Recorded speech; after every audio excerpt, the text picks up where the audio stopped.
যাবো ইনশাআল্লাহ ভোট কেন্দ্রে। পারবেন তো? আমরা চিন্তা করতে চাই, আমরা বলতে চাই আইন লুটেরাদের ভয় ভীতি প্রদর্শন যারা করছেন, আপনারা ভেবেন না এটা 14, 18, 24, এটা 2026। এটার কোন সন্ত্রাসীকে বাংলাদেশ জায়গা দেবে না ইনশাআল্লাহ। সত্য এবং ন্যায়ের পক্ষে আমরা লড়ছি। এই দেশের 18 কোটি মানুষ 2000 ছাত্র জনতার বিনিময়ে, জীবনের বিনিময়ে, অর্ধ লক্ষ ছাত্র জনতার রক্তের বিনিময়ে আমরা নতুন বাংলাদেশ পেয়েছি। আমরা এই নতুন বাংলাদেশে নতুন রায় শাসন করবে ইনশাআল্লাহ। আমরা এই দেশে কোনো শাসক হতে চাই না, আমরা এই দেশটার সেবক হতে চাই। সাধারণ সকল মানুষের মৌলিক অধিকার নিশ্চিত করতে চাই। আমরা এই দেশটাকে একটি শান্তিপূর্ণ দেশ আমরা করতে চাই। এই দেশে আর মানুষ মানুষকে গলা কেটে হত্যা করবে না, মানুষ মানুষকে পাথর মেরে হত্যা করবে না, স্বামীকে বেঁধে রেখে স্ত্রীকে দর্শন করবে না। এই দেশে আর কোন লুটেরাদের জায়গা হবে না ইনশাআল্লাহ। আমরা বলতে চাই চরম ধৈর্যের পরীক্ষা আমরা দিয়েছি। 12 তারিখে আর কোন ধৈর্য নয়।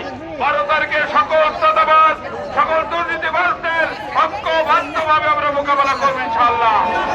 এই ভেড়ামারায় আর কোন দোকানে চাঁদাবাজি চলবে না, কোন দখলদারিত্ব চলবে না, কোন ভয়ভীতি চলবে না ইনশাআল্লাহ। আপনারা দেখে যান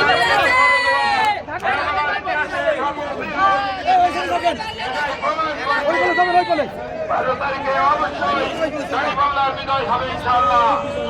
আপনাদের সবাইকে কষ্ট করে অংশগ্রহণ করার জন্য, সমাবেশে অংশগ্রহণ করার জন্য আমরা আগামী দিনে 12ই ফেব্রুয়ারি নির্বাচনে বিজয়ের মাধ্যমে আমার শহীদদের বিচার, আমার হাতি ভাইয়ের বিচার আমরা অবশ্যই এটা নিশ্চিত করবো ইনশাআল্লাহ। সরকার এবং নির্বাচন কমিশনকে বলতে চাই, নির্বাচন যদি আবার সুষ্ঠু নিরপেক্ষ না হয়, আপনারা মাত্র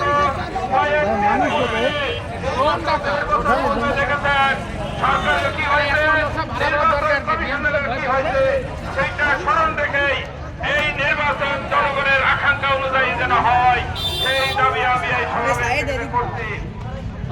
পরিশেষে আপনাদেরকে আন্তরিক মোবারক বা ধন্যবাদ জানিয়ে আমার 11 জোটের নেতা নেতৃবৃন্দ যারা রয়েছে, আমাদের স্বামী আক্তার আবার রয়েছে, সবাইকে আমার বাংলাদেশ জামাত ইসলামের পক্ষ থেকে, আজকের মিছিলের পক্ষ থেকে, আমাদের জেলা এনসিপির সমন্বয়ক